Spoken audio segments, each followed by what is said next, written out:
I'll be back tomorrow. Get the hot water ready in the bath. This is what my husband, who disappeared 3 years ago, told me when he called me for the first time in a long time. Without warning, he left me the divorce papers and disappeared with his mistress. How much do you think I was hurt that day 3 years ago? I can't believe the nerve of my husband to contact me with impunity. But I am different from that time. I get it. Stifling my anger, I calmly replied and hung up the phone. I can't wait to see what my husband will look like when he gets home. I hope he'll feel the same way I did then. Suck it up. I am Mary, 30 years old, and I have an office job. I met my husband Dean through a social networking site. It all started when I found out on there that Dean was hosting a meetup for fans of my favorite band, and I contacted him. The band was not that famous, and all the people around me had never even heard of them. I had always attended gigs alone and had been looking for someone to talk to. The place where the meetup was to be held was close to my house, so I contacted him on the spur of the moment. Dean returned my message very politely and even gave me directions to the location of the meetup. Dean, the moderator on the day of the meetup, was attentive to all participants and kept the place lively. I was also nervous to attend the event, but thanks to Dean, I was able to enjoy talking with many people. I parted ways at the station with the people I met that day, and we are still good friends. But at the time, Dean and I were the only ones who took the same direction of the train. As we talked, it became clear that Dean was the same age as me, and we had a lot in common. Not only in terms of bands we liked, but also in terms of the music and radio we usually listened to, and the conversation became quite lively. I had never met anyone with such good taste, and I think I was already in love with Dean from this point on. We agreed to meet at the next gig, and I got off the train first as we arrived at the nearest station. I went home and messaged Dean to thank him, and he politely replied again. After that, we had endless conversations and sent messages to each other every day. I had been looking forward to Dean's reply for some time. A month later at a concert, Dean confessed his feelings to me and we decided to go out. I thought it must be my one-sided love, so when he confessed, my face turned red with surprise and happiness. Dean was laughing at me. Every day that I was dating Dean was nothing but happiness. Dean is a very considerate person who would never say anything that would hurt me. I can't tell you how many times he made me cry with surprises because his first priority was to make me happy. I also felt I could do anything for Dean. After a year of dating, we decided to get married, and his proposal came as a surprise. While dining at a restaurant, he suddenly handed me a large bouquet of flowers. And when I accepted the proposal, our mutual friends appeared from the back to congratulate me. I was so happy, I couldn't stop crying. After marriage, Dean and I continued to spend time together as lovers as if nothing had changed. Dean is actively involved in housework despite his busy work schedule and celebrates wedding anniversaries and birthdays in a big way. I was so glad I married this man. I was even a little scared that I should be this happy. However, after 2 years of marriage, Dean gradually began to act strangely. He had always been a busy man at work, but now he had to work overtime and on holidays and travel more than ever. On the worst days when I woke up, he was already gone, and there were days when he would come home in the middle of the night, and we hardly saw each other, even though we lived together. I had been up all night waiting for the band's album to come out so I could listen to it with Dean, but he never came home, and before I knew it, I had fallen asleep on the couch. He didn't have a lot of days off, so I was afraid that he would get sick. "Why don't you ask the company for some time off?" I had never spoken to Dean about his work before, but once, when he came home late at night because I was worried about his health, I said that to him without thinking much about it. "A woman like you shouldn't talk when it comes to my job." The words that came back from Dean were quite cold. This was the first time Dean had ever spoken to me so coldly. Is he too busy at work and stressed out? Dean has since become a different person. "Why didn't you have breakfast ready?" I once woke up one day to Dean's voice. I thought I had slept too late because it was my day off from work, so I jumped up and looked at the clock, but it was only 5 in the morning. "You know, I've been meaning to tell you this for a long time, but seriously, you are a 0 when it comes to being a wife." When I went to the living room, Dean spat that at me and went to work. How unreasonable of him to be angry at me for not having breakfast ready at 5 in the morning. More importantly, I had never dreamed that Dean had thought of such a thing. I also work, and certainly the housework will not be perfect. I was so shocked that I spaced out for a while. Maybe I shouldn't be so busy at work. I knew I would have to work harder than ever at housework and wait for Dean to settle down at work until he was as good as he was when we first got married. I am sure that one day he will return to his former gentle self. I believe that and did everything I could to make the house a peaceful home for Dean when he returned. But no matter what I did, Dean always gave me the cold shoulder. So I tried my best even though I felt like my heart was about to break. One day, while checking Dean's pockets to take his suits to the cleaners, I found a pair of women's earrings. Obviously, it is not mine. The moment I saw the earrings, I was convinced that all of Dean's previous actions had been a lie. He's not busy at work, he's meeting with his affair partner. That's why he's not at home at all. I felt ridiculous and very miserable at the same time for having cared about Dean so much. I stayed up that day waiting for Dean to come home. When Dean came home in the morning, I confronted him with the earrings. "Whose earrings are these? It was in your suit pocket." It is not good to get angry from the beginning and start fighting, so I asked in a calm tone of voice, wanting to discuss the matter properly. Maybe I was thinking too well that Dean would panic and apologize. Oh, it's my girlfriend's earrings. Thank you. I'll give it back tomorrow. Dean was unfazed and tried to take the earrings. I was surprised at Dean's attitude. There was no sign of panic, and Dean spoke as if it was normal that he was having an affair. Huh? You're not going to apologize or anything? Or don't you realize you're doing something wrong? Oh, we're married, aren't we? I unintentionally accused Dean in a strong tone. Shut up! That's what I'm trying to say. Can't you see that you're the cause of this? He headed for the bathtub, but of course I had not heated up the water. No wife would heat up the water in the bath and wait to discuss an affair, right? But Dean came to the living room again. Why haven't you heated up the water in the bathtub? You can't even do that? And he blames me. I didn't know what to do anymore. He has no intention of discussing or stopping the affair.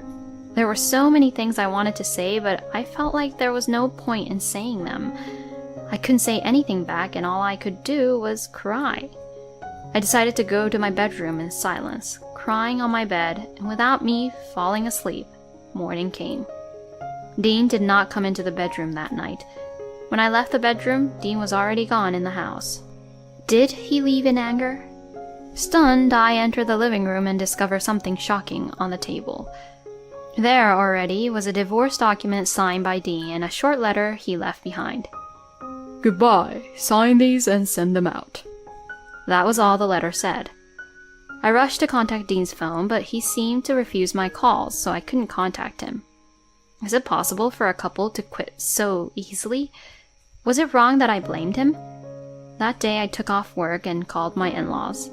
However, my in-laws have been calling Dean too, and he is not answering the phone. None of our mutual friends have been able to contact him.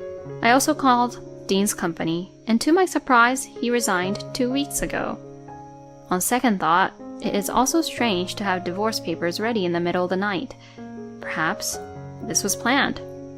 As for life after that, I honestly don't remember much. I can no longer listen to the songs of the band I loved so much. I could no longer go to work and took a leave of absence.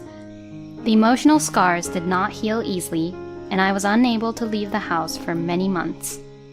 My mother, who was worried about me, came to my house and agreed to stay with me for a while. 3 years later, I was finally able to return to my normal life. Maybe I can start moving forward again. One day, as I was beginning to feel this way, the phone rang as I was cooking dinner at home. It's a call from an unknown number. Fearfully, I answered the phone and heard Dean's voice, a voice I thought I would never hear again. I was so surprised that I thought my heart would stop. Dean, on the other end of the phone, is now saying these words. I'll be back tomorrow. Get the hot water ready in the bath. He said. I couldn't believe it. Has he forgotten about what happened 3 years ago? How the heck is he going to come back and face me? I don't understand. I had a lot to say, but I said, "I get it," and hung up the phone. Then the next day, I received another call from Dean. Hey, what happened to our house? It's our house, right? Explain to me what this is all about. Dean ranted furiously. Yes, the place where the house we lived used to be is now a construction site. Our house? What are you talking about? That's my house. Oh, I forgot to boil the water in the bath. When I say this, Dean takes his anger out on me even more. Your husband came home, but what's with that attitude? Where the hell are you? I'm right behind you. Also, you're not my husband, you're my ex-husband. Dean turned around and there stood me, my in-laws, and my lawyer. Dean panics as he sees us and loses his grip on the phone. Why the hell are Mom and Dad here? As Dean tried to run away while saying this, my in-laws and lawyer surrounded Dean. Mr. Anders, we need to talk to you, so let's have this discussion at the office. The lawyer said. My in-laws gripped Dean's arm gingerly and started walking. Dean was flailing around, resisting the whole time. Hey, Mary, what does this mean? He shouted at me, but I ignored him. Dad, Mom, you're not on my side? But my in-laws only looked at Dean with cold eyes.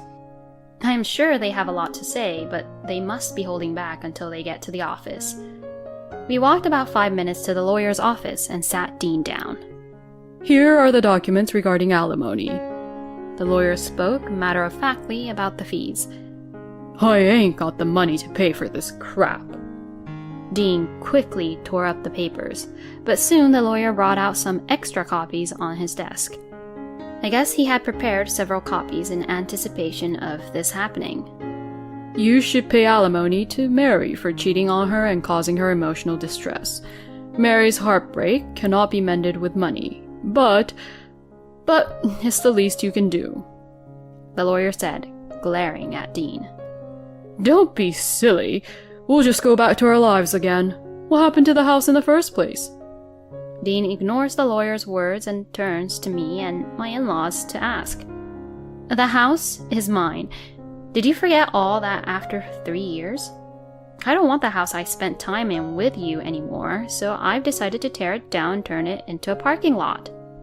The house where I spent time with Dean originally belonged to my parents, who had acquired the entire lot. My parents gave it to my husband and I, but it was in my name. Dean was kind to me at that time. You got it from your parents, so it should be in your name.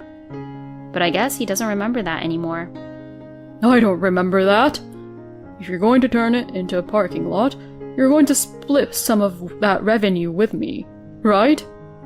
Dean makes demands that make no sense. Hey, Dean, how long are you going to be so boring? What you did is unforgivable. You're 30 years old, and you aren't even aware of that. You're really a good-for-nothing kind of guy. You don't consider me your son anymore? All you can do is pay the alimony, right? Get on with it and sign the papers. We're cutting you off from us, as of today. My father-in-law passed down judgment on Dean. Next to me, my mother-in-law is sobbing, heavily.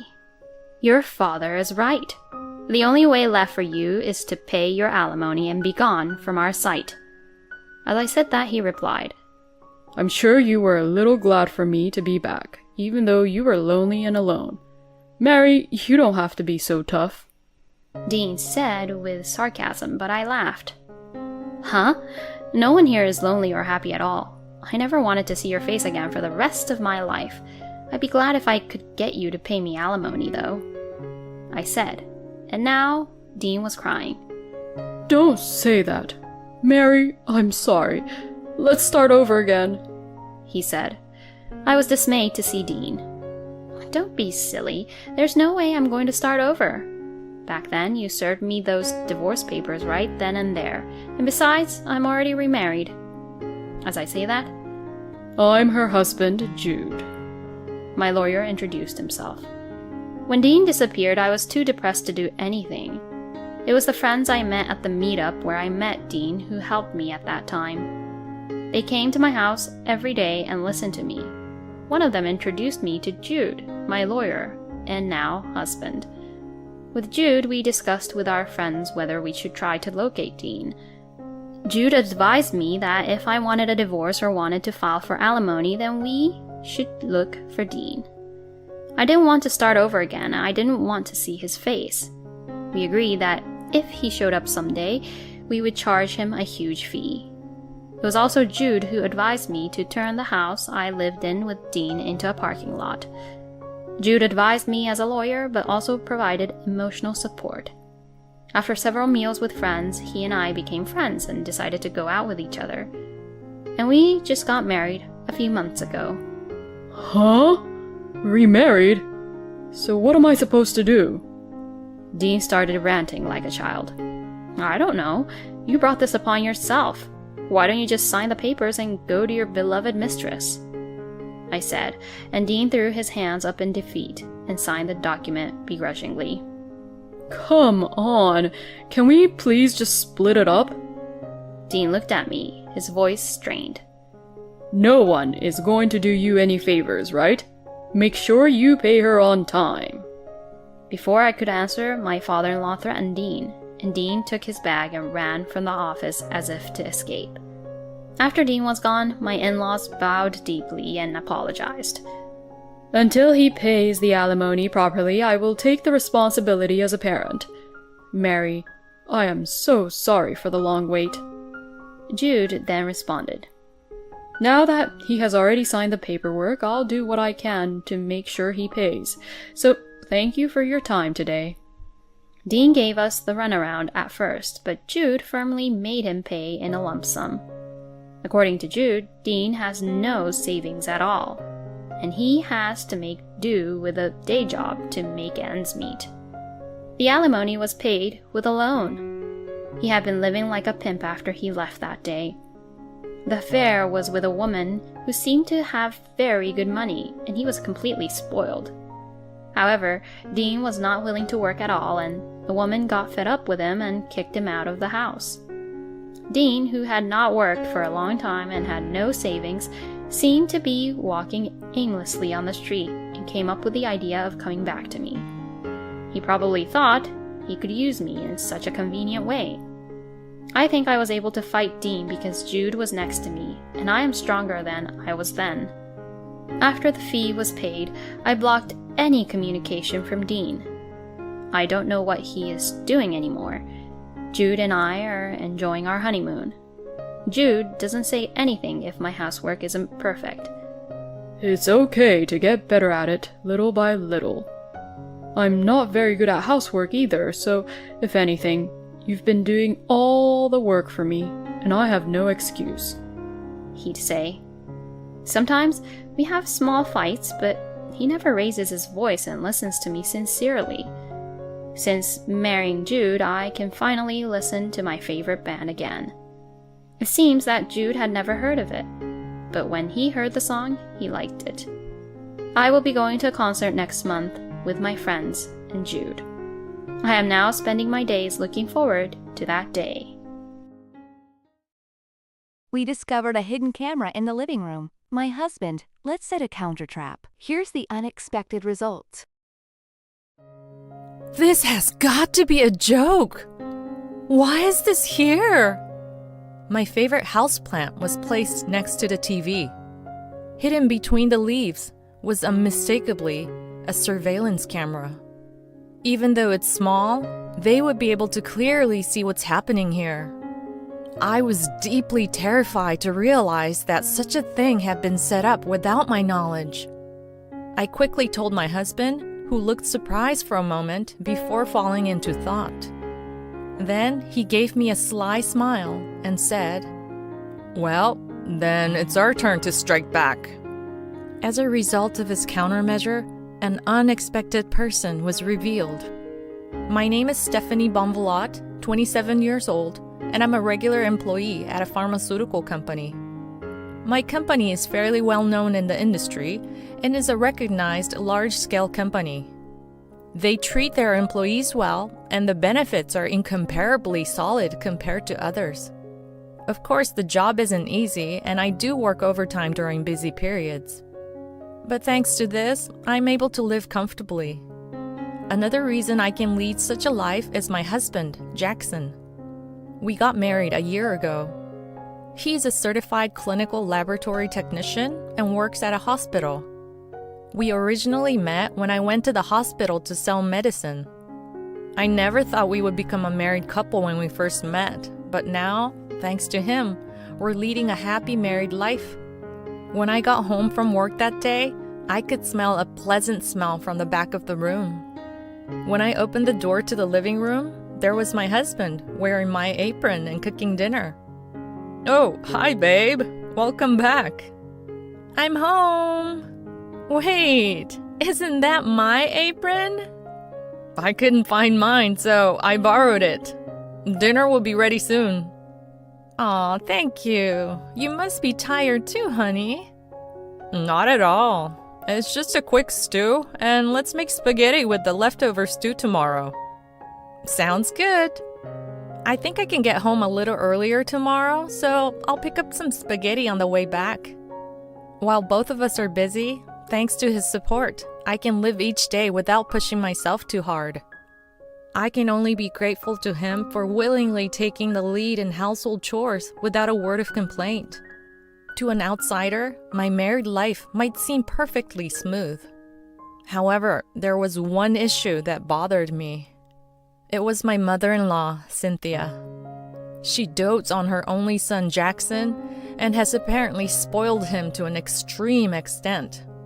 According to my husband, she has never scolded him. Moreover, if he had a fight with a friend or brought a girlfriend home, Cynthia would be furious. She would not only confront the people involved, but she would also badmouth and drive away any girlfriends she deemed unsuitable for her son. As a result, his social relationships weren't great, and he even contemplated running away from home when he was in middle school. After that, he studied hard in high school and entered a challenging national university in a rural area. He joined the medical department to become a laboratory technician, but the main reason seemed to be that he wanted to get away from his mother. That being said, since I was marrying him, I had to meet my in-laws. But at that time, I hadn't yet realized how strong Cynthia's attachment to her son was. The first time I witnessed it was when I visited her house to meet her and her husband. Contrary to the welcoming father-in-law Travis, Cynthia gave me a sharp, piercing look. Nice to meet you." She let out a big sigh upon hearing me speak. She then whispered to me, so as not to be heard by the joyous reunion of Jackson and his father. "Do you really think you can marry my son? He's highly educated and has a very good income. Yet, he's marrying someone ordinary like you, which is absolutely unacceptable. You must have coaxed him." I didn't do anything like that." "We'll see about that. I've heard that young women these days pretend to be pure-hearted, but are actually cunning." "I'm not like that. I just love him." I intended to clearly convey my feelings for her son, but apparently, saying that I loved him was a taboo phrase for her. As soon as I said it, she had a different look in her eyes and confronted me.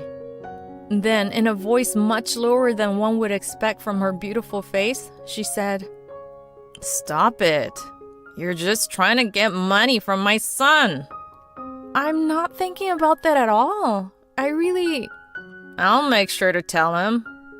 It's not that you love him, but you love his money, and that's why you're marrying him." "Please stop." Overwhelmed by fear, I started crying. Jackson, who couldn't bear to see me cry, rushed over and glared at his mother. "Hey, what did you say to her, Mom?" "I didn't say anything. I just told her to be happy if she's getting married." "Then why is she crying?" "Maybe she's happy? To be told such a thing by me, the mother of the man she loves. Is that true, Stephanie? When he asked me, I was at a loss for words. But I shouldn't provoke Cynthia any further. Reluctantly, I nodded slowly. Yes, I'm sorry for suddenly bursting into tears. Are you really okay? Yeah, I'm fine, thank you. If you say so. He looked worried, but there was no way I could tell him the truth. No matter how badly he thinks of his mother, as an outsider, I can't criticize my mother-in-law. Besides, I wanted to settle this as peacefully as possible. If I don't tell him about it here, she won't harass me any further. I had convinced myself of that. Our house and my in-laws' house are about a 30-minute drive apart. At the beginning of our marriage, Cynthia suggested that we live with them, but Jackson firmly refused. We would have preferred to live even farther away from his parents' house, but considering the commute to work, any greater distance would be inconvenient. Well, we should be okay if we're this far apart. But this was just the beginning. I suppose it's because we ignored her warnings and got married anyway. Cynthia started visiting our house on a regular basis. Weekdays, weekends, it didn't matter. Whenever she felt like it, she would come over and use the spare key under the doormat to let herself in. No matter how many times we talked to her, she didn't stop, which even Jackson was furious about. When we stopped leaving a spare key under the doormat, she started to make a scene in front of our house. Open up! I know you're in there! Why won't you let me in when your family is here? Her shouting echoed, and people from the neighborhood started to peek out. We were worried that if this continued, someone might call the police. So we always ended up opening the front door. Moreover, recently, for some reason, she started coming over when I was alone. Just the other day, she came over when Jackson happened to be away on a business trip. She rang the doorbell repeatedly, and reluctantly, I opened the front door, only for her to yell at me with a puzzled expression. Hey, how long are you gonna keep me waiting? I'm sorry, I was just vacuuming. I don't want to hear any excuses. Let me in right now. Yes, come on in. Pushing past me, she stomped into the house. Once inside, she sighed heavily and wore an annoyed expression. Hey, I told you last time too, didn't I? If you're gonna work, at least make sure you do the chores properly. Yes, so I've been doing my best not to skimp on housework, as you said. Ugh, what are you talking about? Look over there. There's hair on the floor. What?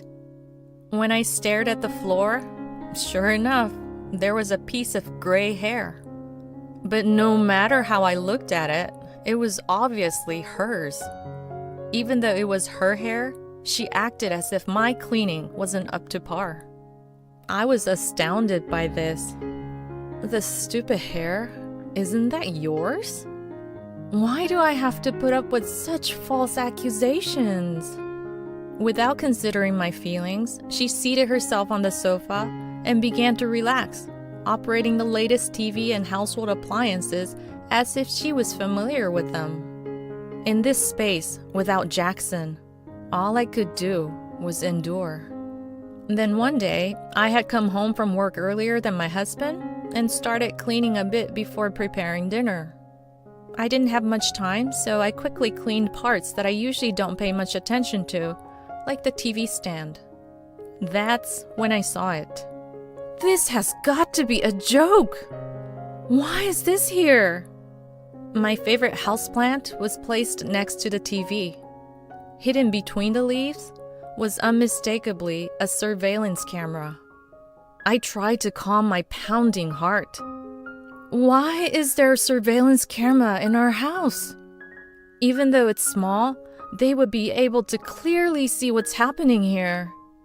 I quickly took out my smartphone and Googled the installed camera. The small camera seemed to be a cheap one. The camera apparently didn't have a recording function. It required a specific app to be installed on a smartphone and would only work when the app was open. It was designed so that a light on the side of the camera would blink while the app was active. I quickly checked, and the light wasn't blinking at the moment.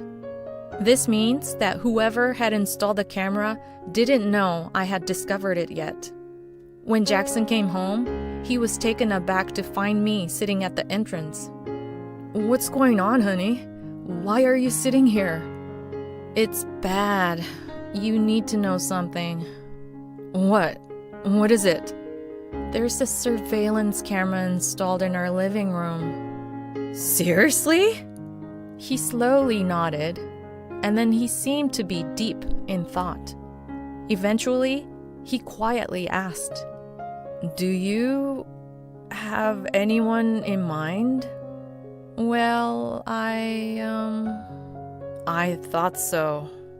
There's only one person I can think of. It's my mom, isn't it?" His words made me flustered, because I had also suspected that Cynthia was the one who had installed the camera. Unless someone picked the lock, they couldn't get into the house. The only person other than us who frequently comes in and out of this house is her. She must have installed the camera while I was briefly away. That's why she only comes when Jackson is not here. And that's how she knew how to operate the brand new electronics we had just bought.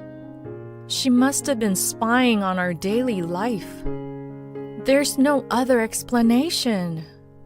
At that moment, an indescribable disgust welled up inside me. The idea of being watched in my daily life was unbearably creepy. This is going too far, even if she didn't like me. No matter how much she dotes on her son, this is unforgivable. Tears welled up in my eyes out of frustration. My husband gently hugged me and whispered, "I'm sorry." It was right after that. He smiled cunningly. A somewhat mischievous smile appeared on his face. "All right. Well, then it's our turn to strike back." "Strike back? But how?" "If the surveillance camera doesn't work properly, she'll get anxious and come to fix it, right? We'll get her then." "But she always comes when I'm alone." "That's why we need to make it look like you're alone." I didn't understand what he meant, and when I asked him, he confidently replied, "I'll pretend to go out right in front of the camera." "Ah, I see." Once we decided on this, we checked to see if the camera was on and proceeded to execute our plan. We left the camera on and talked about his fake business trip. The next day, we pretended to accidentally drop the potted plant containing the camera onto the floor and threw it in the trash. If our guess was correct, Cynthia would definitely come this weekend, believing the fake business trip we had created. Several days later, while I was in the living room, the doorbell rang. I asked Jackson to wait in the bedroom and hurried to the front door. As expected, Cynthia was at the door when I opened it. I tried to act as normal as possible to not let her notice my unease and invited her into the house. As soon as she entered the living room, she said, "Hurry up and give me some coffee." And she shooed me into the kitchen. The kitchen is in the same room as the living room, but it is set back a bit, so I couldn't see what was happening in the living room. I said all right and headed to the kitchen, then immediately sent a message to Jackson. At that moment, he emerged from the bedroom and peeked into the living room. I also pretended to make coffee while discreetly keeping an eye on Cynthia in the living room. She looked around nervously, searching for the potted plant. Then she pulled out the same camera from her pocket and set it up so that it was hidden in the shadow of the pot. Let's get her now. Just as I jumped out, the door to the living room was flung open. A red-faced Jackson yelled at Cynthia. "What the hell are you doing, Mom?" "Jackson? Why are you here? Aren't you supposed to be on your business trip from today?" "So it was you. The business trip was a lie. It was a trap to lure out the person who installed this camera." You knew?" "Of course. The only one who would do something this outrageous is you." "Outrageous?" She widened her eyes and began to tremble. The embarrassment of being caught by her son must have been too much. She glared at me and approached with an intense fury. "It's all your fault. You took my son away from me." "Took him away? All I wanted was to live happily with the man I love. I never thought of it as taking him." "Shut up! I don't give a shit about your feelings. He's disappointed and disgusted with me because of you." "But that's because of your actions, not mine. Don't blame me." You good for nothing." As she raised her hand with a red face, Jackson grabbed it and forcefully threw it off. "What are you doing?" He coldly replied to her scream. "Mom, no, I can't even call you my mom anymore. Enough is enough. If you lay a hand on my precious wife, be prepared for the consequences." "What are you saying?" "I've been patient so far, but I've reached my limit. I'm embarrassed to have a mother as outrageous as you.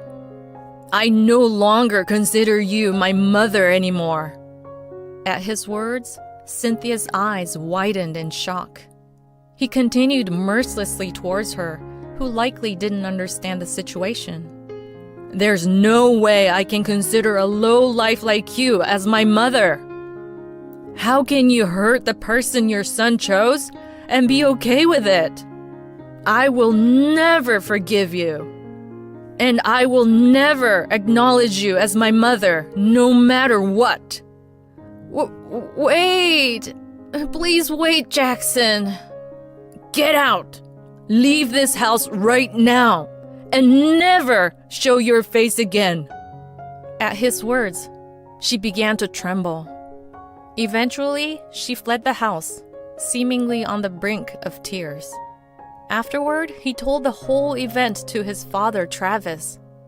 Travis seemed to have been completely unaware, even thinking that Cynthia and I were getting along well. Upon learning everything, Travis was furious. "I didn't think she was such a terrible person," he said, and served her with divorce papers. They're currently in the process of divorce. Cynthia was kicked out of the house and is now living with Jackson's brother and his wife at their home. However, due to the reasons behind her situation, she seems to be treated like a housemaid and is oppressed by the couple. But I feel no sympathy for her. All of this is a result of her own actions. On the other hand, I've been able to live more freely since Cynthia stopped visiting. My relationship with Jackson is good, and every day is very happy. With the stress of my mother-in-law gone, we were able to get pregnant. I want to continue to build a happy home with my husband and our forthcoming child. A few months into our marriage, my Mel and Phil started harassing me. The incident happened at the first dinner my husband cooked. "Why are you so overweight when my son is skinny? You must be eating all the food yourself, and I bet you are not even letting my son have any. Can you leave the living room without dinner? You're irritating me." These kinds of harassment from my mother-in-law and husband began just as we were newlyweds. Having reached my limit, one day I decided to turn the table and retaliate against my husband's plan. I am Rosie, 30 years old, and I met my husband Morgan at work. We dated for 2 years and got married 2 months ago. I'm enjoying the newlywed life, being able to call him my husband, and adjusting to our new home. By the way, I became a housewife at his request when we got married. I imagine having a child with Morgan every day and can't wait for it to happen. However, one weekend, my husband suddenly said to me, Rosie, you've been dressing too casually lately, don't you think? And you don't even try to dress up, you know? I was taken aback and said, Is that so? Well, maybe compared to when we were a dating couple. Even so, every morning, I would get ready and put on light makeup and style my hair before my husband woke up. Even this outfit I was wearing was a trendy dress, but it didn't seem that way to my husband. I wondered if he was in a bad mood. A few days later, I remembered what he said before and wore a dress that showed off my figure, hoping he would finally compliment me since he was off that day. But as I was vacuuming in the hallway, my husband came out of his room and sighed and said, Hey, have you been putting on some weight lately? Maybe it's just because you were lounging around the house all day. Huh? Really? I've been watching my diet, and I've been using my body a lot. Doing chores, you know? When I retorted, my husband unexpectedly replied with harsh words. What? Have you ever looked at yourself in a mirror? Not just your weight. You've become so sloppy just a few months into our marriage. You're just indulging yourself in being lazy. Suddenly, my husband said something that didn't apply to me, and I was speechless. Morgan? What's wrong? You weren't the type of person to say something like that. Were you? Shut up. I'm sick of seeing you being so sloppy. After muttering that, my husband deliberately slammed the door with a loud bang, leaving me and the vacuum cleaner alone in the cold, silent hallway. Has he always been like this? Or was it because I gained weight? I couldn't fully comprehend the situation. When I pinched my belly, there was certainly some fat there. Perhaps I had gained more weight than I thought. I never thought that I would feel so miserable in just a few months of a married life. My husband, who used to be kind, suddenly changed his attitude to a self-important one, which left me feeling sad and confused. After that, my husband and mother-in-law began a double act of slander and harassment. My mother-in-law lives nearby and comes to stay frequently, to the point where it could be considered living together. Rosie is indulging herself with my money. Rosie is slacking off on housework. Rosie doesn't care about her appearance. Both of them are so vicious that I can't even begin to imagine why they would tell such ridiculous lies. My husband often comes home late from work, and spending time with my mother-in-law is just painful. My mother-in-law even harasses me whenever we pass each other in the hallway, on the stairs, or anywhere in the house. Because of your weight. The living room is getting smaller, you know. You're so overweight. Why is it that my son is so skinny? You must be eating all the food yourself. And I bet you're not even letting my son have any. No matter how much I try to argue, I get ignored, and only her son's words matter.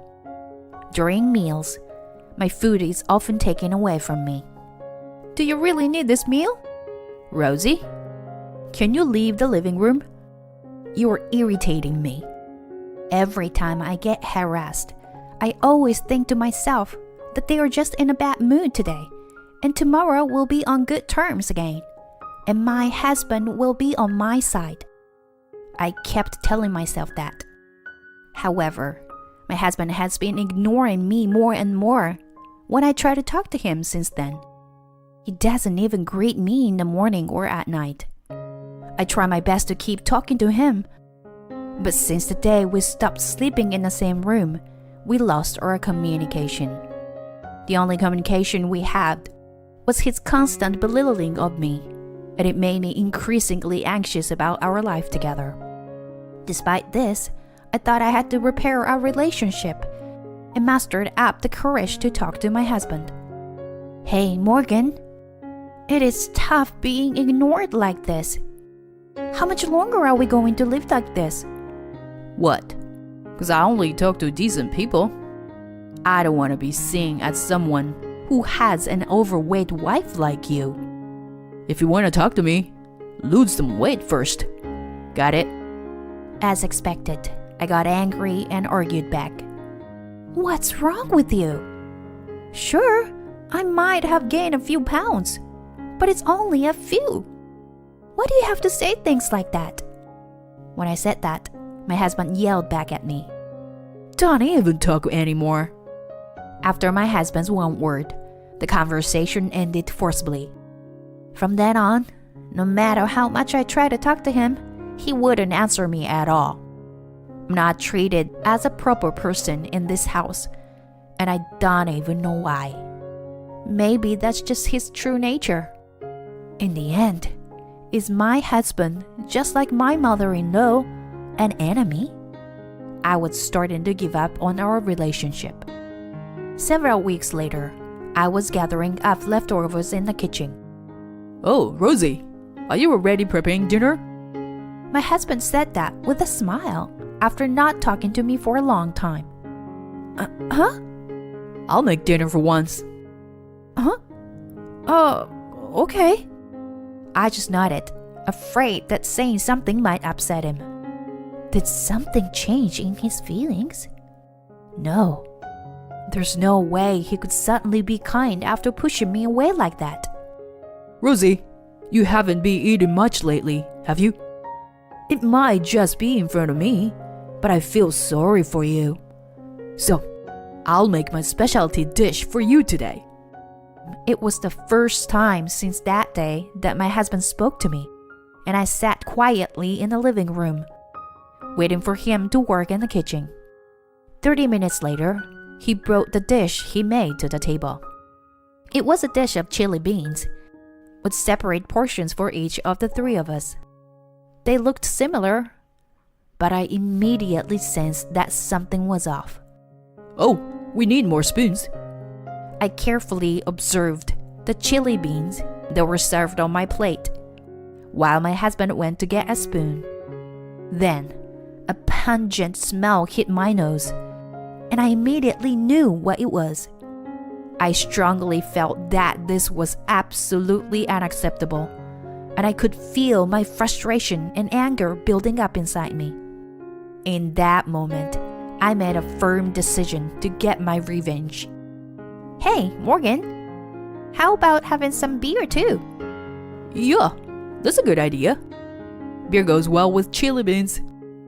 As my husband confidently turned his back and walked towards the fridge to get beer, I quickly swapped the plate in front of me and the other.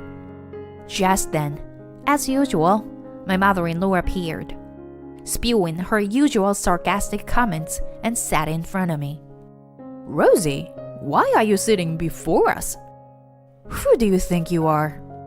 Mom, we're having chili beans for dinner tonight. Let's eat together. Oh, is that so? Well, let's have it then. Prompted by her son, my mother-in-law obediently picked up her spoon. Meanwhile, I eagerly started devouring the dish that my husband had prepared, with a big smile on my face. "It's delicious! You are a good cook, Morgan." My husband seemed completely stunned by the situation. "Aren't you going to eat, Morgan? It's really delicious, you know." "Oh, but if I eat all of this, I might gain weight." While my husband was panicking, finally my mother-in-law moved the spoon and put chili beans in her mouth. At that moment, she blew the food out of the mouth. My husband became even more confused. My mother-in-law continued to cough and screamed. Hey, Rosie, this, what the heck is this? It hurts. My mother-in-law slammed the plate on the table and tried to grab me. So I told her, "Oh, I didn't make this. Your son did." The fact that her son cooked dinner who barely does any housework must have been a surprise to her. My mother-in-law looked at my husband with a red face. My husband seemed to be trembling as he looked down. I slammed the table and leaned close to my husband's face with an intimidating attitude. "Morgan, you used this, right? This famous death sauce," I said while holding up the bottle of the sauce. The sauce is said to be 100 times spicier than Tabasco. I had bought it out of curiosity, but it was too spicy that it was hard for a normal person to handle. I had thrown it away earlier, and my husband happened to find it and mixed it with the chili beans that he gave me. Regardless, this prank went too far beyond what was acceptable, and it could have sent us to the hospital if things went wrong. My mother-in-law was sobbing while tears and snot ran down her face. "So, what exactly is going on here, Morgan? Stop joking around and explain it to me." I demanded an explanation from my husband while pressuring him. Well, you see, it's because you've gained weight. So I thought that if I added the sauce to our meals and made you sweat a lot, your metabolism would increase and you would lose weight. My husband said with a ridiculous reason while trembling. "Hey, I don't understand what you're saying. Are you crazy or something, dear?" As I approached him, he tried to defend himself, but I interrupted. "Also, what is this thing?" Huh? My husband looked at what I had handed him, and his eyes widened. There was a package with some insect drawing on it. It was a pack called Mixed Bugs, which contained ants, grasshoppers, caterpillars, crickets, and silkworms. This is already opened, isn't it? You know that I hate insects, right? Did you happen to mix it in my food? Is this also a prank, Morgan? Is it? Well, that's... Maybe you've been mixing it into my food all this time? I asked my husband, moving my face closer to his. If you bought this mixed bugs yourself, why don't you try eating it and prove that it will help you lose weight, huh? I slammed the mixed bugs onto the table and continued. But unfortunately, I often skip dinner lately, you know? Because your mother took it away from me. Huh? That means... Yes. You've been feeding your mother insect dishes all this time. My husband and mother-in-law grew increasingly pale at my words. Did you really think that I, who have been scorned so much until now, would suddenly told, "I'm going to cook for you today," and that I would eat it willingly? When I slammed the table again, my husband flinched and started to panic. By the way, don't think that crying will solve everything. If you were a normal human being, you wouldn't go this far. Then I turned to my mother-in-law and said, "Even if he's your son, it's wrong for you as a parent to harass someone together." There was no more words to say to either of them. The living room became incredibly tense, and I connected my words to the final chapter of this story. May I ask you something, Morgan? Since this is the end, can you tell me everything honestly? Huh? The end? My husband made a strange voice, but I continued. It's come to this, so tell me the real reason. Was I getting in your way? Why did your attitude suddenly change? That's because I thought you had savings from when you were single. But it seems like you don't. And I was just annoyed that you had gained some weight. I was deeply angry at Morgan's childish words. Alright, that's enough. I've had enough. I have no place here, so let's get a divorce. Then, I started packing my things into a large suitcase so that I could leave. Even the divorce papers I had just picked up were already being put to use. I'm going back to my parents' house. I can't stay here anymore, and I don't want to. Rosie? Are you really going through with the divorce? I mean, I didn't mean for this to happen. My husband started to panic even more, but it was too late. No. If you are a decent person, you should have seen this coming. Please accept it, considering what you did as a human being. Then my husband took a plate that was in front of his mother and started eating the chili beans while screaming incomprehensibly. Although it wouldn't be strange if he had burned a hole in his stomach, he ate it all. He wasn't a normal person after all. While my husband was screaming and crying, I continued to talk towards the finale. Is it supposed to be an earnest effort?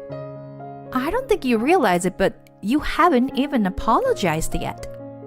I'll be making a claim for property division, so be prepared for it. The two of them were shocked by my unexpected attitude, and I left with the packed suitcase and never returned. I went back to my parents' house, and the divorce went through smoothly. Coincidentally, a friend of mine worked at the same workplace as my ex-husband, and the story of our divorce became a rumor in the company. I heard that my ex-husband was isolated at work as a result. I also heard that my ex-mother-in-law was traumatized by her son's cooking and that their relationship was strained. It's been a few years since then. Alright, I need to build up my stamina. The more nutrition I take, the better it will be for the baby. Well, you shouldn't gain too much weight though. But hey, why don't we go out and eat something delicious today? As he says this, he smiles kindly at me. He is my true destiny.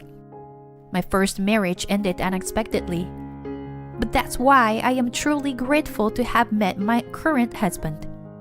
I love him for accepting me for who I am, without any pretense. And to add more excitement to my happy daily life, a new life has begun to grow inside me. Rubbing my stomach, I headed for the all-you-can-eat restaurant with my beloved husband. My husband says my cooking is bad, so I join a class and met a lady who shows me a pic of her. BF. It's my husband. So You made this dish? My husband frowned at the dinner table when he came home late at night. Good thing I already ate out. I can't stand putting your dirty-looking meals in my mouth. Throw all of this away. He laughed and headed to the bathroom while I held back tears. I had attended a cooking class hoping to make a dish that would please him, but it seemed foolish now. A few days later, I talked with a woman I had become friends with in the class. I'm attending to make delicious lunches for my boyfriend. That's nice. You seem so happy. I'm envious. This is my boyfriend. She showed me a photo of her boyfriend, his arm around her and smiling broadly. That man was my husband. I'll give you some advice. I know what he likes. That night, I made a hamburger. What's this? You made this again? My husband froze, looking at the dinner table. I gave a faint smile. My name is Natalie. I've been married to my husband Seth for 5 years, and we live together without any children. I'm about to turn 35, so I've been persistently asking him to seriously consider fertility treatments. Although he originally said he wouldn't mind if we couldn't have children, he gradually became colder. The wedding ring he used to wear every day is now tucked away in a drawer in our bedroom. I felt lonely, comparing myself to married friends who have children. That's when I remembered something my husband said before we got married. His parents divorced when he was in middle school, and he was taken in by his mother. He started cooking to help her out, even making his own lunches. His classmates would compliment his lunches, saying they looked delicious, but he was envious of how they took for granted that their mothers made their lunches every day, even if they were just frozen food. Recently, he's been working late and eating dinner before coming home, but before that, he'd basically cooked dinner for us since he got home earlier than me. In the mornings, we both ate light meals, so I hardly cooked. He used to say he was happy when I enjoyed the meals he made, so I took advantage of that. That's where I went wrong. He must have longed for a family meal, but I made him hold back. That being said, I had no real cooking experience since I used to buy my meals when I lived alone. I suddenly remembered a cooking class near my office and decided to attend. There's no point in cooking if no one will eat it. I threw the hamburger, which was all set to be cooked, directly into the trash for his portion. After work last week, I went straight to a trial class and signed up for the cooking class on the spot. Since the dish I learned in the trial class was his favorite hamburger, I decided to make it for our weekend dinner together. He couldn't go out for drinks on weekdays due to overtime, so he spent more time going out with friends and coworkers on weekends. He had a drinking party on Saturday, but his plans for Sunday were only during the day, so I decided to go ahead with the surprise. I chose a cooking class I could attend after work and lied about having late-night drinking parties with friends so I could secretly go. I was looking forward to surprising him with the hamburgers and seeing his happy reaction, but it backfired. While I was waiting for him to come home, I received a message saying that they were having so much fun that they decided to continue drinking. Today, he went to a barbecue with his friends. Looking back, I should have known that he would eat out, but I had hoped that if he ate my homemade meal, something might change. But I didn't realize that. I cooked and ate my portion alone, but it was so delicious that I couldn't help but wish he had tasted it too. It made me even sadder. But tomorrow is a weekday and he won't be able to eat dinner with me, and I didn't have the courage to eat alone again, so I had no choice but to throw his portion away. When he came home tipsy, he said, "It smells good." He asked me what I had for dinner. I made hamburgers. You made hamburgers? How many hours did it take? Are you not sick from eating it half-cooked? I'm fine. Oh, good thing I already ate out. He laughed and headed to the bathroom. He was so drunk, so it couldn't be helped. He probably thought I'd playfully respond with something like, "Don't say anything rude," or "I won't let someone who talks like that eat it." I was telling myself that it wasn't because he didn't want to eat my cooking, but I couldn't muster the energy to joke back while holding back tears. I considered quitting the cooking class, but I had already bought a package deal. So I decided to continue attending for a change of pace. More than 3 months have passed since then, but I haven't been able to have him eat the food I made, nor have I been able to tell him that I'm attending a cooking class, partly because of the fear that he might reject it. As usual, he's hardly ever at home, so I'm just as lonely. I hope that making friends in the cooking class might make a difference, but the format of booking lessons on convenient days means the members change, and even if we have fun talking, we don't get to the point of exchanging contact information. But after attending several times, I became friends with a girl named Angela, who is nearly 10 years younger than me. She's a very nice girl who is cheerful, friendly, and listens intently to what others have to say. The first time that we met, she seemed so clumsy that even the teacher struggled to teach her, and I ended up helping her while cooking my own dish. I inadvertently blurted out that it was okay if she couldn't cook and that she didn't have to push herself to learn. But she said, "I really want to be able to make a sandwich." Her boyfriend loves cooking and often cooks for her. He once said that his dream was to have a picnic in the park and eat a sandwich made by his girlfriend, so she thought she had to make that dream come true. I wonder if many people who love cooking, like Seth, are particular about sandwiches. She had also told me that her previous boyfriends were all terrible men, cheating on her or disappearing after borrowing money, and she had been through a lot. She said, "I want to make an effort to be happy this time." I regretted prying too much, but she invited me to attend the class together as friends, and we became friends. But there was one problem. The cooking class we went to allowed us to go to any branch, and there were several in the city, so we could go to one near our workplaces on work days and one near our homes on days off. That day, she couldn't find a lesson that fit her schedule at her regular branch and had joined a lesson at my branch. She said she would adjust her schedule to attend the branch I was going to, but her regular branch was near Seth's workplace. I hadn't told Seth that I was attending a cooking class yet, so I was worried, but I decided to go to the branch near his workplace with her. As we attended the class together once a week, she started to feel like a little sister to me, and I would listen to her boyfriend's stories and meddle in her affairs. I was worried that she might be deceived again when I heard that her boyfriend was a supervisor at work and nearly 10 years older, so I demanded to see a picture of him. But he apparently didn't like having his pictures taken, and the only one she had was of his arm, which had been captured in a photo of his cooking. That day, after finishing the lesson, she stopped halfway to the station where we usually walked together. She had forgotten her laptop at work and wanted to go get it, so she said, "Well, thanks for today. I'm going back to my office now." I could have just gone home, but I was worried about letting a girl like her, who seemed easily deceived, go home alone with so many drunk people around at that hour. Despite her insistence that she was fine, I forcibly followed her, and she stood in front of a company that looked familiar, saying, "We're here." "Do you work here?" "Yes, I work in sales administration here." It turned out to be Seth's workplace.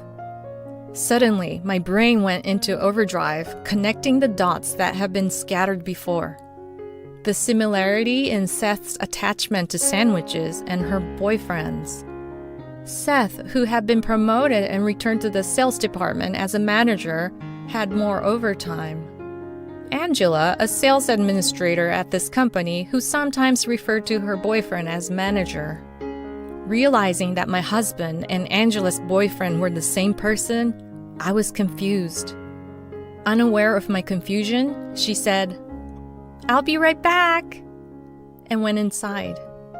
In addition to the fact that Seth was having an affair, I was devastated to learn that Angela, who I had come to think of as a sister, was the other woman. Did she not know he was married? Or did she approach him knowing that he was my husband?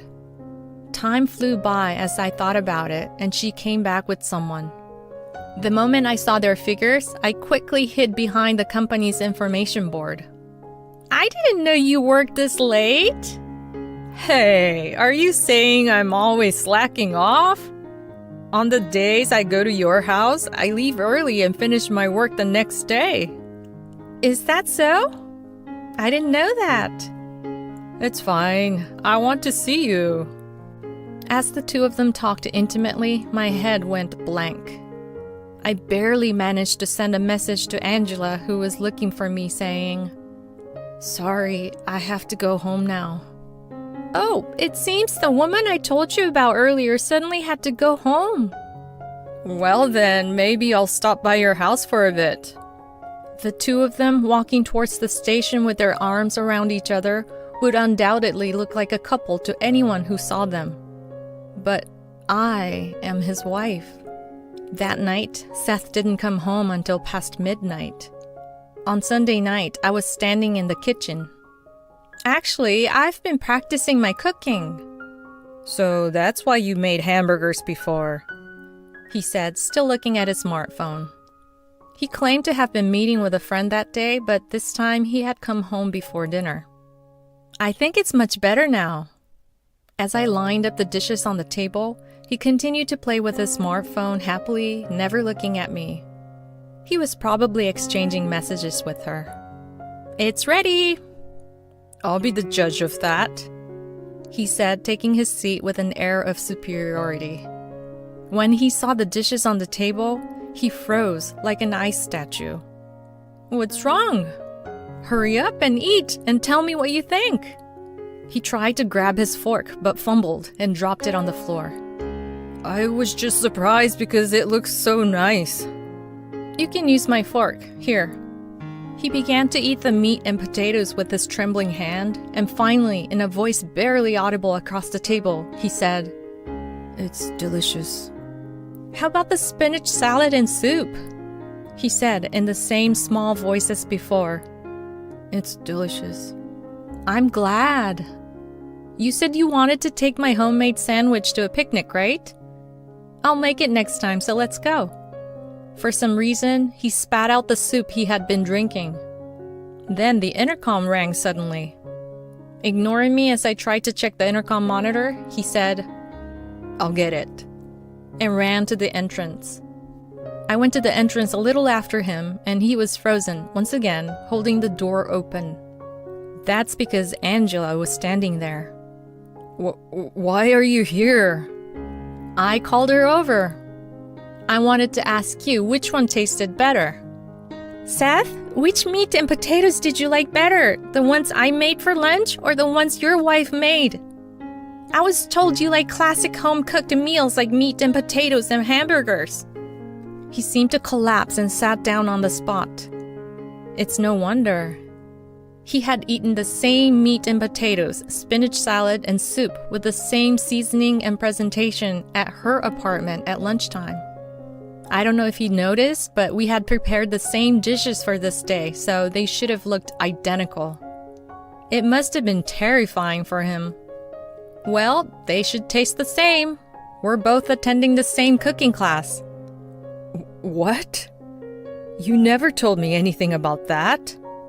I always had you cook for me, so I wanted to surprise you by suddenly making delicious meals. I do apologize for surprising you in this way. I wanted to fulfill your dream of going on a picnic with a sandwich made by your girlfriend. After finding out that Angela's boyfriend was Seth, I was troubled. If she was a wicked woman who approached him knowing that I was his wife, I wanted to confront him with evidence. But when I thought about it calmly, she was clearly the one who was deceived. When I finally told her the truth, she said she had heard he was divorced. In fact, she joined the company after he stopped wearing his wedding ring, and she thought he was not married because he didn't wear a ring. She liked him because he often cared for and talked to her, but she gave up once when she heard from a colleague that he was married. But when they happened to be alone together, he apparently told her, "Actually, I'm divorced. But I don't want to worry anyone, so keep it a secret. See, I'm not wearing my ring." When she asked why he only told her, he said, "Because I like you." To make matters worse, he told her to hide their relationship from everyone else, as it might cause problems at work if they were found out. Anyway, you must have noticed that she had feelings for you and thought you could deceive her, right? I was stupid too. Forget picnic, we never even dated anywhere other than my room. Come on, say something. Looking flustered, he started to apologize profusely. I'm sorry. It's just that you were always talking about having children and I was stressed out. Then a cute girl joined the company and I got carried away. See, she said we've only met in her room, right? I wasn't serious about her. He yelled at a tearful Angela. You better get out of here right now. What do you think you're doing? My low voice made him shudder. When we get divorced, I'll continue to live here. I'm glad it's in my name. This apartment is one that I've been renting since before we got married. Before we got married, he was living with his parents and moved in here, and that's when we started living together. We continued living here because we didn't want to move when his job required a transfer. You'll have no place to go home to even if you want to. Will you apologize to your mother and go back to her house? but I wonder if she'll forgive you. His mother had divorced his father due to an affair, and she had been harassed quite a bit by his mistress. Every time we visited her during Christmas and other occasions, she told him, "If you ever have an affair, I'll disown you." I'm going to get the divorce papers with her now, so take some time to think about what you'll do next. I wonder if someone like you can get a decent house to rent, though. You might have to live in a run-down house. He had lived alone for a while, but after failing in an investment, he took on debt to try and recover that money by investing in something else, which also failed. Finally, he even fell behind on his rent. His mother had to beg to relatives and collect money to repay the debt. "Wait, please don't go." "But you're the one who told her to leave." I left the apartment hand in hand with Angela. "Thank you. Thanks for leaving the house with me even though I'm the other woman and you must hate me." Seeing her cry again after saying that, my heart ached. As she said, I already had the divorce papers and didn't need to go get them. "It's fine. Thanks to you, I got to see his terrified face and it was refreshing." The real reason I came out with her wasn't that I was worried about her. The meat and potatoes on the table were still there, so I left him alone in the room to make him feel despair once more. He soon lost his job as well. Not knowing what he might do to Angela, I called the company and explained everything, making sure they knew she was just a victim. He was also transferred to a remote rural location, which seemed unnatural, and the rumors quickly spread throughout the company. Unable to endure the personnel changes that seemed like demotions, he resigned voluntarily. Angela also tried to resign out of guilt, but her coworkers liked her, so they convinced her to stay. Somehow, Angela and I both enjoyed the cooking classes, so I decided to use the compensation money I received from Seth to purchase additional vouchers for her and continue attending the classes together. On weekends, we cooked elaborate dishes at home, enjoying them with wine or champagne, and relished our single lives.